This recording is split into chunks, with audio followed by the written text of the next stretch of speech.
UP PCS में पूछा गया कि निम्न में से कौन ओसीआई कार्ड धारक हो सकते हैं। या एक सवाल एसएससी में भी आया कि ओसीआई कार्ड धारक किन देशों के नागरिक नहीं हो सकते हैं या किन देशों के नागरिकता प्राप्त लोग नहीं आ सकते हैं, उस क्राइटेरिया अथवा ओसीआई कार्ड धारक कौन होते हैं। और तीन शर्त थे और उन शर्तों से एक प्रश्न चुनना। ये तीन प्रश्न जो अभी हमने खोज कर रखे हैं रिसेंटली, आप देख सकते हैं यूपी में, यूपी पीसीएस में था, एसएससी में था और एक जगह थी शायद रेलवे में कहीं पर था, मैं उसको भूल गया है। ये तीन प्रश्न थे। तो क्या आप ये जानते हैं कि आखिर ये ओसीआई कार्ड होता क्या है, जारी कौन करता है, इसमें निहित उद्देश्य क्या है या इसकी मूल भावना क्या है। यदि ये जानते हैं तो बहुत अच्छी बात है, नहीं जानते हैं तो आप बिल्कुल सही जगह पे आए हैं। आज इस वीडियो में हम इसी के पूरे राम कहानी को समझेंगे और ये समझेंगे कथा कहानी के द्वारा नहीं, कोई पॉलिटिकल या कोई लच्छेदार भाषणों के द्वारा नहीं, सीधा सीधा संवैधानिक पहलुओं को समझेंगे और ये जानेंगे कि आखिर ये क्या होता है, इसका उद्देश्य क्या है और परीक्षाओं में सवाल कैसे आते हैं। और सबसे जरूरी लास्ट में आपसे कुछ प्रश्न भी रहेंगे। तो चलिए आइए सबसे पहले हेडिंग आपको दिखलाते हैं। हेडिंग हमने दे रखा है overseas citizen of India OCI card योजना, यानी कि यह एक योजना है। क्या है योजना? किसकी? भारत सरकार की। किसकी? भारत सरकार की। अब ये क्यों लाया गया, सवाल यही आपका मन में आना चाहिए कि क्यों लाया गया। तो देखिए, जब देश 1990 का दौर आया और देश में तरह तरह के समस्याएं आने लगी, खास करके जो आर्थिक समस्याएं थी वो, इसके अलावा जो भारतीय मूल के लोग विदेशों में बस चुके थे अब वो भारत से जुड़ना चाह रहे थे। तो यहाँ पे दो चीजें आई, जो भारत में से बाहर बस चुके थे अब वो भारत से जुड़ना चाह रहे थे। दूसरा, भारत सरकार भी अपना एक व्यापक और स्थापित करना चाहती थी जिसमें उसके सांस्कृतिक प्रसार, आर्थिक प्रभाव और साथ ही एक सॉफ्ट पावर का, क्या कह सकते हैं, एक सॉफ्ट पावर बनाने की जो चेष्टा थी सरकार की, ये सब मिलीजुली कार्य कर रहे थे। तो योजना लाया गया, क्या चीज? ओसीआई कार्ड योजना। ओसीआई कार्ड योजना वर्ष 2005 में शुरू की गई थी। वर्ष 2005 में शुरू की गई थी। ऐसे तो ये 2003 में ही लाया गया था, 2003 में ही, लेकिन नागरिकता अधिनियम 1955 में 2005 में संशोधन करके इसे कानूनी जमला, मैंने क्या बोलते हैं, कानूनी जमा पहना दिया गया। उर्दू में जमा बोलते हैं। ध्यान रहेगा मैंने क्या क्या बोला। मैंने बोला कि भारत सरकार अपने सांस्कृतिक, आर्थिक और एक सॉफ्ट पावर के प्रभाव को बढ़ाने के लिए अपने उन लोगों को जो मूल रूप से भारतवंशी थे अपने यहाँ जोड़ने का प्रोग्राम चलाया, ये उद्देश्य रखा। इसके अलावा जो भारतीय बाहर चले गए थे अब वो भी देश से जुड़ना चाहते थे। देखिए, एक ह्यूमन नेचर है कि जब कोई आदमी वेल्थ कमाता है, धन कमाता है ना, तो सबसे पहले फिर वो अपने मूल को पकड़ता है कि हम कहाँ से थे, हम कौन थे। धर्म, इतिहास, समाज जब पढ़ेंगे तो मूल चीज वहां वही मिलेगी। लेकिन यहाँ तो हम धर्म पढ़ नहीं रहे हैं, इतिहास पढ़ नहीं रहे हैं, यहाँ हम ओसीआई कार्ड को पढ़ रहे हैं। ठीक है, तो overseas citizen of India OCI card योजना कब शुरू हुई? 2005 में, कानूनी रूप से 2005 में शुरू हुई। ठीक है, 2015 में इसे पीआईओ कार्ड योजना से मिला दिया गया।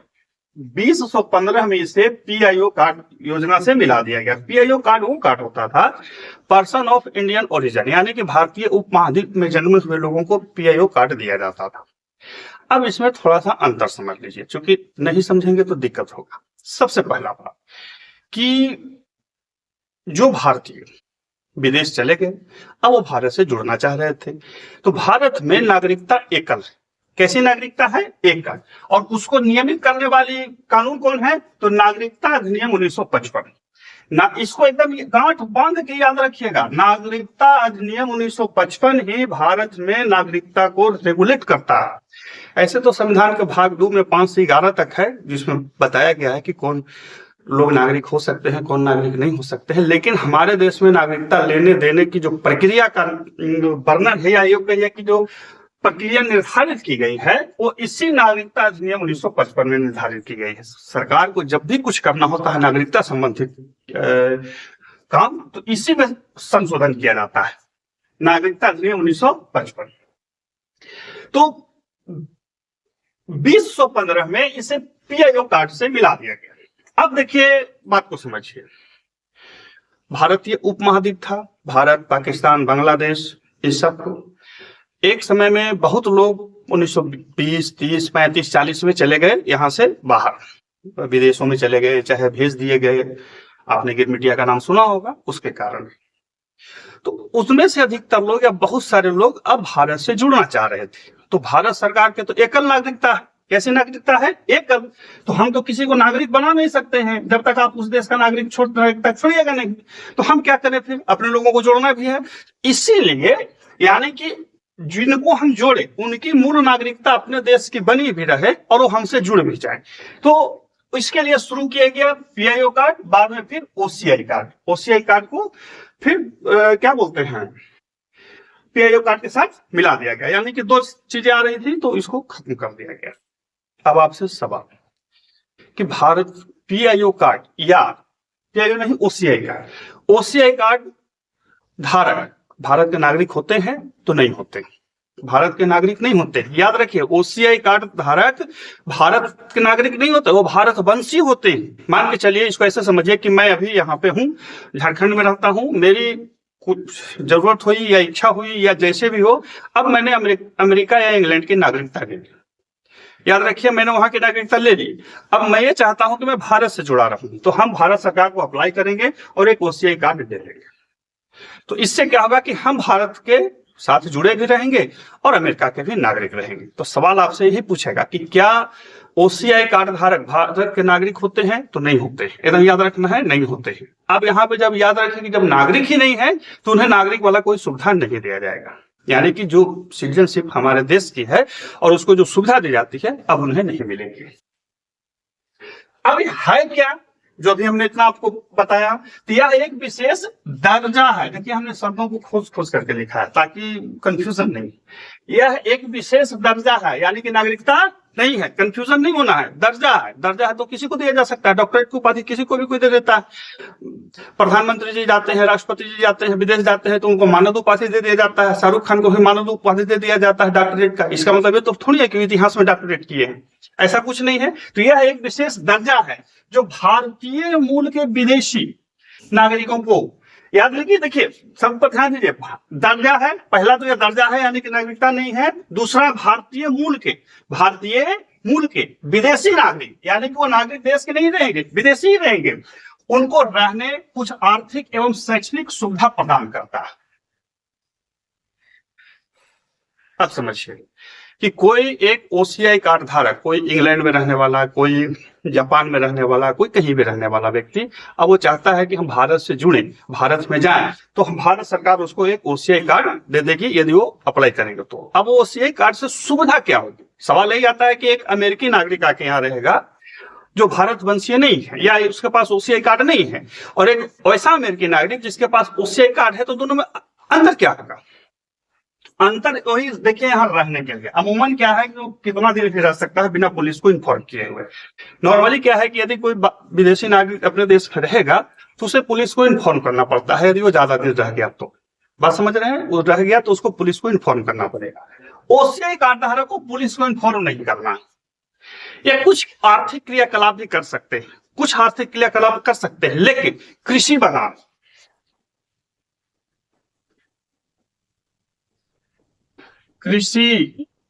बागान, फार्म हाउस इत्यादि ये नहीं खरीद सकते। तो आर्थिक क्रियाकलाप क्या करेंगे? तो जैसे कंपनी बैठती है उसमें ये कुछ काम कर सकते हैं, या देश के जो बहुत सारे आर्थिक क्रियाकलाप होते हैं उसमें सहभागिता कर सकते हैं। मैंने आपको शुरू में ही बताया ना, मूल उद्देश्य था कि आर्थिक जब अब देश को आर्थिक विकास के पथ पर ले जाना है तो वैसे भारतवंशियों को भी जोड़ना, जो आज के समय में वेल्थ है उनके पास, वो भारत में जुड़ के काम कर सकते हैं। जैसे आपने मित्तल साहब का नाम सुना होगा, अर्सलन मित्तल जो कंपनी के मालिक हैं। अब वो लोग भारत से कैसे जुड़ेंगे? हैं तो भारतवंशी, लेकिन कैसे जुड़ेंगे? मुंह बजाने से तो होगा नहीं। तो उनको एक ओसीआई कार्ड दे दिया जाएगा कि भाई ठीक है, आप आइए, कोई भी आर्थिक क्रियाकलाप कीजिए, लेकिन याद रखिए कि कुछ आर्थिक क्रियाकलाप करेंगे जिनमें कृषि, बागान, फार्म हाउस वाला काम नहीं करेंगे। यानी कि जब बहुत सारा जमीन खरीद के नहीं रह सकते, ओसीआई कार्ड कोई सुविधा नहीं है। हालांकि उसमें भी एक क्लॉज आरबीआई ने दिया, क्या दिया है, क्लॉज आरबीआई ने दिया है कि यदि कोई वसीयतनामा में है या पूर्वज के द्वारा अर्जित कोई संपत्ति थी, जमीन थी, तो वो उसको लेन देन, खरीद फरोख्त या उसमें कोई व्यापार कर सकते हैं। अब इसको ऐसे समझिए कि मैं चला गया विदेश, अब मेरे पूर्वजों की कोई जमीन थी, उसमें मेरी हिस्सेदारी है, मैं फिर ओसीआई कार्ड लेके आया, तो मैं उस जमीन को लेन देन या क्रियाकलाप, आर्थिक क्रियाकलाप कर सकता हूं। परंतु जो नॉर्मली है वो कृषि बागान बनाना तो समझते हैं, चाय बागान वगैरह, फार्म हाउस में निवेश नहीं कर सकते हैं या उसके काम नहीं कर सकते। इसलिए हमने लिख दिया है कुछ आर्थिक क्रियाकलाप। कुछ आर्थिक क्रियाकलाप मतलब बड़ा बड़ा काम कीजिए, सरकार का मोटो ही वही था, उद्देश्य वही था।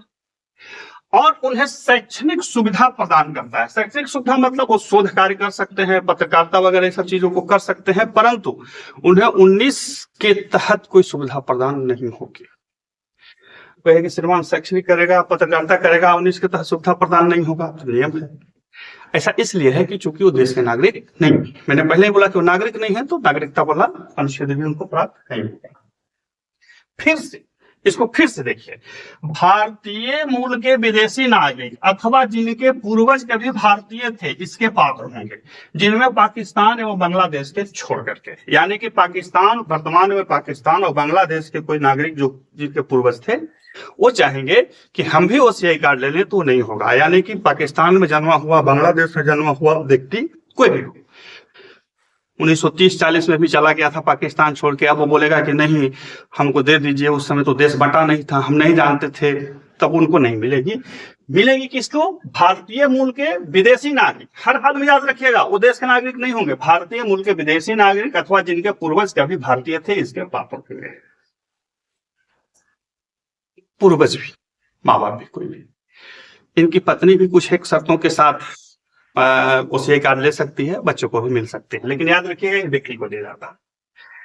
एक चीज और ध्यान रखेंगे कि यह देश के नागरिक नहीं है, यह देश के नागरिक नहीं है, अतः इन्हें पासपोर्ट नहीं मिलेगा भारत का, मत नहीं दे सकेंगे, कोई संविधान का पद नहीं धारण करेंगे। यही से सवाल बार बार लड़खड़ा करके पूछ लिया जाता है, बार बार यही पूछता है कि ओसीआई कार्ड धारक, जो मैंने यूपीपीसीएस का बोला वहां पे ही पूछे था, शर्त 3 को शर्त था और उसमें चुनना।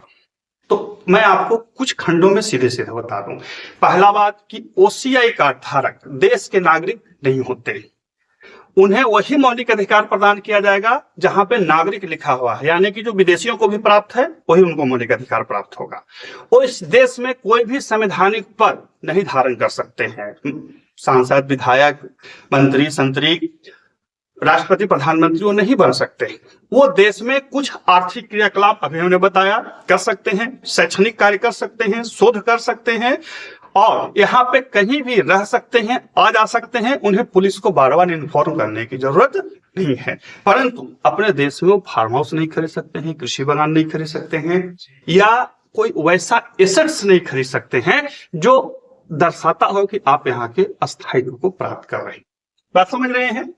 और ओसीआई कार्ड जो है वो नागरिकता अधिनियम 1955 में संशोधन करके, यानी कि 2005 में संशोधन करके उसको बनाया गया, और पीआईओ कार्ड को इसी में 2015 में पीआईओ कार्ड को भी ओसीआई कार्ड में मिला दिया गया। यहां से सादा यही सब सवाल ज्यादा पूछे। अब सवाल आपसे कि इसे रेगुलेट कौन करेगा? सवाल आपसे है कि इसे रेगुलेट कौन करेगा? ये सारी कवायद को कौन देखेगा? भारत सरकार का कौन सा विंग देखेगा? संस्कृति मंत्रालय, विदेश मंत्रालय या गृह मंत्रालय? बताइए, कमेंट कर सकते हैं। चलिए मैं बता देता हूं कौन देखेगा, कौन देखेगा। मैं एकदम बड़ा लिख दे रहा हूं, ये एसएससी में पूछता है ज्यादा, इसे कौन देखेगा? तो भैया MHA यानी कि गृह मंत्रालय। कौन देखेगा? गृह मंत्रालय। किसी भी व्यक्ति को ओसीआई कार्ड गृह मंत्रालय ही जारी करेगा। कौन जारी करेगा? गृह मंत्रालय जारी करेगा। इसके अलावा ऐसा नहीं है कि आपने अप्लाई किया और गृह मंत्रालय में उठा के आपको ओसीआई कार्ड जारी कर देगा। वो सारे मंत्रालय से, विदेश मंत्रालय से, संस्कृति मंत्रालय से या उसको जहां से भी लगा कि वो पूछ सकता है, वो पूछ करके ही आपको जारी करेगा। यानी कि गृह मंत्रालय डायरेक्ट नहीं करेगा, सारे मंत्रालय से अपना रिपोर्ट लेने के बाद, हो सकता है भी सबसे भी पूछ ले, किसी उसको जिसको मन होगा उससे पूछेगा, उस पर कोई बंधन नहीं है, और वो गृह मंत्रालय ही देगा। और आपको देने का क्या शर्त है, क्या शर्त नहीं है, कैसा है, वो 2005 के एक्ट में बनाया गया। इसमें 2005 के एक्ट में नागरिकता अधिनियम 1955 को संशोधित किया गया 2005 में, और उसी में किया गया। अब सवाल कि जब ये मिल गया, मतलब आपको प्रदान कर दिया गया, उसे एक प्रदान कर दिया गया, तो क्या सरकार वापस भी ले सकती है? तो ले सकती है, वापस ले सकती है, वापस ले सकती है। यदि सरकार बहादुर को लगा कि इसे वापस छीन लेना चाहिए तो छीन लेगा। कब छीनेगा? जब आप देश विरोधी गतिविधियों में शामिल हैं, सरकार को यह लगता है कि आपकी जो क्रियाकलाप है वो देश के लिए सही नहीं है, बात समझ रहे हैं, या आपने धोखाधड़ी से हासिल किया। सीधी सी बात है, बेईमानी और देश को थ्रेट, यानी कि देश को नुकसान नहीं होना चाहिए। इन दो मुख्य शर्तों के आधार पर वापस ले सकता है। कौन दो मुख्य शर्त? देश को नुकसान किसी भी प्रकार का, आर्थिक नुकसान, सामाजिक नुकसान, सांस्कृतिक नुकसान, ये सब तय करेगा गृह मंत्रालय कि नहीं आपका गलत है, आप विद्वेष फैला रहे हैं, तरह तरह के प्रपंच कर रहे हैं, तो पूरी छीन ले सकता है। और साथ ही यदि आपने धोखाधड़ी से इसे हासिल किया है तो सरकार छीन लेगी आपसे, वापस ले सकती है। यानी कि देगा भी सरकार ही, लेगा भी सरकार ही, और ये किसी व्यक्ति को मिलता है, पूरे परिवार को बने, ऐसा नहीं है कि थोक के भाव में मिल गया और बाद व्यक्ति को मान के चलिए कि हमको मिल गया तो जरूरी नहीं है कि हमारे बच्चा को भी दे ही दिया जाएगा। फिर वही छानबीन, वही चीज होगा और उसी आधार पर उसको किया जाएगा। एक होता है जैसे नागरिक, हम जन्म से नागरिक हैं, तो हमारे नागरिकता सरकार किसी भी स्थिति में छीन नहीं सकती, लेकिन ये तो नागरिक है ही नहीं, तो चूंकि इनको काट दिया गया है तो वापस भी ले सकता है।